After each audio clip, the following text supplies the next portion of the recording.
खामोश हिम्मत। हर शाम जब पढ़ाई खत्म होती तो वो खिड़की के पास बैठकर अपनी डायरी में कुछ न कुछ लिखती। एक पुरानी कॉपी थी जो भूरे कवर में लिपटी हुई थी।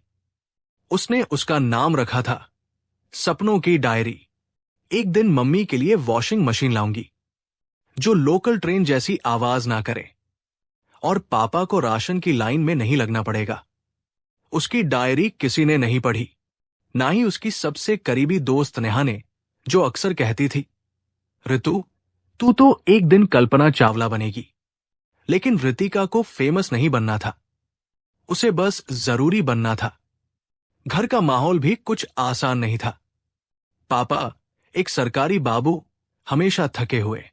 मम्मी प्यार से भरी पर थकी हुई शिकायतों से। घर में एक ही कूलर था।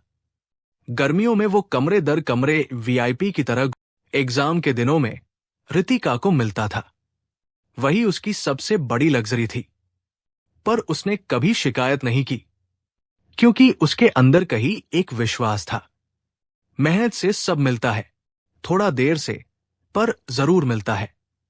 एक दिन स्कूल में राज्य स्तरीय निबंध प्रतियोगिता की घोषणा हुई।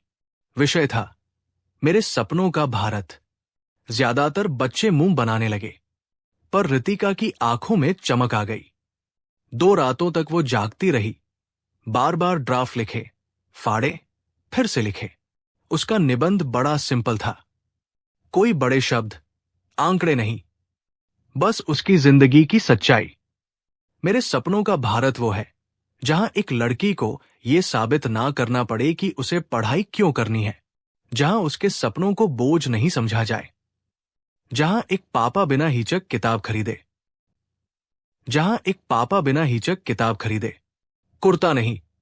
वो निबंध जमा करके भूल गई। उसे खुद पर भरोसा नहीं था। वो ना तो फर्स्ट आती थी, ना ही इंग्लिश में फर्राटेदार थी। कई हफ्ते बीते।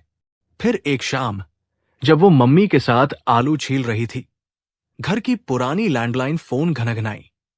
पापा ने फोन उठाया। 2 बार हाजी कहा, फिर धीरे धीरे